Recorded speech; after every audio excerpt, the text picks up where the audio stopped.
Hello everyone, আসসালামু আলাইকুম। আজকে আমরা অ্যাডোবি ফটোশপের নতুন ভার্সনে চলে আসব এবং ইতিমধ্যে চলেও আসছে। আপনারা সকলে আমাদের ভিডিওর সামনে একটা ইন্টারফেস দেখতেছেন। ওয়েলকাম টু ফটোশপ টুলস ব্যবহার করে ছবির কাজ, ফটোশপ টিউটোরিয়াল।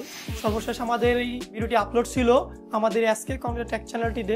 আপনারা যারা সেই ভিডিওগুলো দেখেন নাই, পর্ব আকারে যে ভিডিওগুলো, আমি আশাবাদী যে আপনারা সকলে এই ভিডিওগুলো দেখে আসবেন, কারণ ওই ভিডিওগুলো দেখে না আসলে আপনি সিসি 2019 আমি কি কাজ দেখাবো আপনি সেগুলা বুঝতে পারবেন না। তো বন্ধুরা, বেশি কথা না বলে আমরা সরাসরি কাজের ভিতরে চলে যাব এবং কি কাজ করা যায়, দেখতে কেমন, সকল ইন্টারফেস নিয়ে আমরা আজকে আলোচনা করব।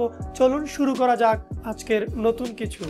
Hello everyone, welcome to my tutorial আজকে কম্পিউটার টেক। আমি আছি আপনাদের সাথে কাউসার আহমেদ। চলুন শুরু করি আমাদের অ্যাডোবি ফটোশপ সিরিজ টিউটোরিয়ালের সপ্তম পর্বতে। প্রথমে যে ইন্টারফেসটি আপনারা দেখতেছেন, এখানে বাম পাশে home, colour, photos, create new, open কিছু অপশন আসছে। আপনার রিসেন্টলি আপনি মাত্র হয়তো ঘন্টা খানেক বা গতকাল কয়েকদিন আগে কাজ করছেন, রিসেন্টলি কাজগুলা করেছেন, সেই কাজগুলার ছবিগুলো এখানে দেয়া আছে। আপনি জাস্ট ক্লিক করা মাত্র এটা ওপেন হয়ে যাবে।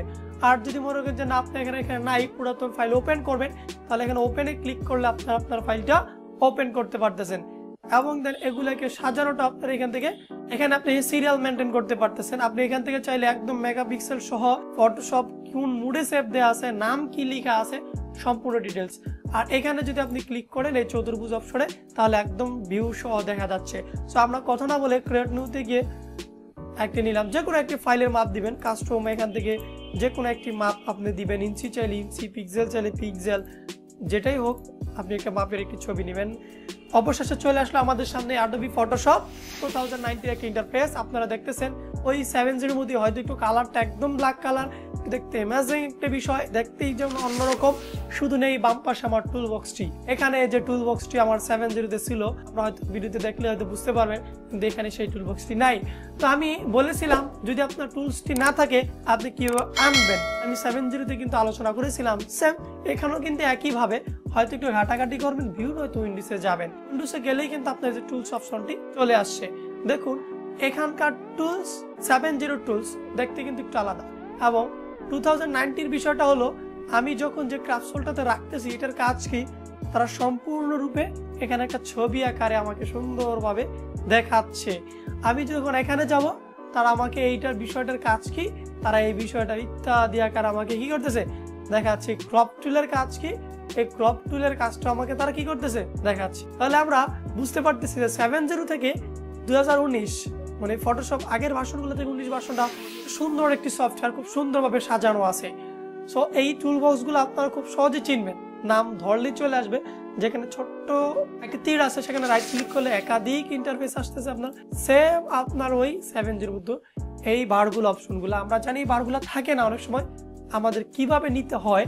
সেম এই উইন্ডোজ থেকে আমাদের অনেক সময় হিস্ট্রি বারগুলা প্রয়োজন, আপনার যখন যেটা প্রয়োজন আপনি এখান থেকে এটা নিতেছেন।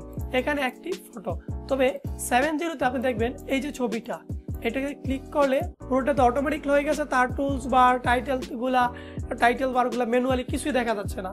তাহলে এটার জন্য একটু আলাদা বিষয় কি, যেন আমি রিস্টোরে ক্লিক করলাম, এটাকে ধরে এইখানে জাস্ট একটু ধরলে একটি নীল কালারের বর্ডার আসবে, ছেড়ে দিব, অটোমেটিকলি হয়ে যাবে।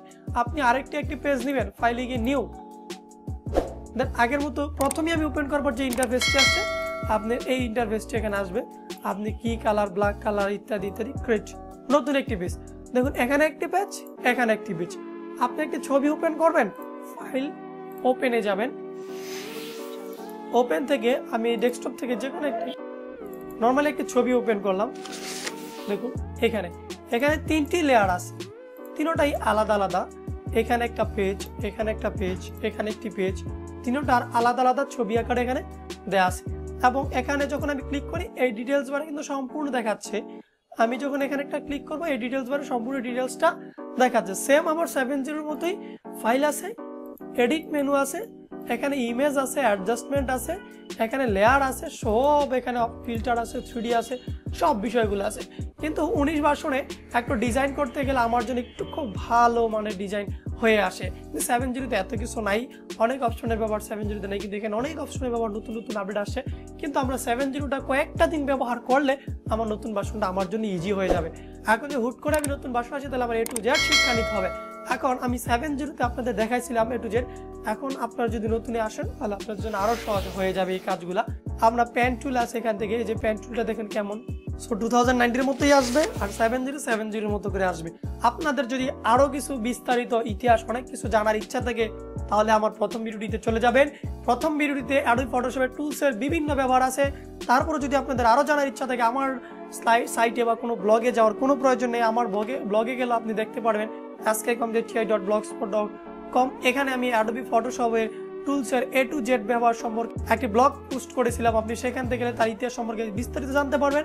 দেন আপনি ওইটা না গেলে আপনি গুগলে গিয়েও অ্যাডোবি ফটোশপ 2019 বিস্তারিত ইতিহাস আপনি এখান থেকে জানতে পারবেন। সরাসরি গুগলে গিয়ে অ্যাডোবি ফটোশপ কথাটা আপনি নরমালি লিখে নেবেন, ফটোশপ 2000 লেটেস্ট ভার্সন, হিস্টোরি, ইতিহাস, টুলস বার, এবং আপনি যদি ছবিতে ক্লিক করেন ছবি, এখান থেকে যে এন্টার প্রেস করলে অ্যাডোবি ফটোশপের সবকিছু আসবে। এবং আপনি যদি ছবিতে ক্লিক করেন ছবি তার বিস্তারিত সব বারগুলো আছে, আপনি বিস্তারিত আলোচনা করে এখান থেকে বুঝতে পারবেন। কারণ গুগল এমন কিছু নেই যে আমাদের শিক্ষা দেয় না, শুধু আমরা একটু চেষ্টা করি না। আমরা আপনাদের জায়গা থেকে যদি চেষ্টা করি তাহলে অবশ্যই আমরা যে কোনো প্রোগ্রাম আমাদের একদম ইজি, একদম সহজ হয়ে যাবে। তো আজকের মতো আমি এখানেই বিদায় নেব। আপনারা সকলেই ভালো থাকবেন, সুস্থ থাকবেন। তবে যাওয়ার আগে একটি কথাই বলে যাচ্ছে, আপনি যদি আমার এই চ্যানেলে নতুন হয়ে থাকেন অবশ্যই এই সাবস্ক্রাইব বাটনটিতে একটি ক্লিক করবেন এবং তার পাশে থাকা বেল আইকন বাটনটিও অন করে নেবেন। তারপর থেকে যে নতুন নতুন ভিডিও আমি আপলোড করব আপনি সাথে সাথে সেই ভিডিওগুলো দেখে নিতে পারবেন।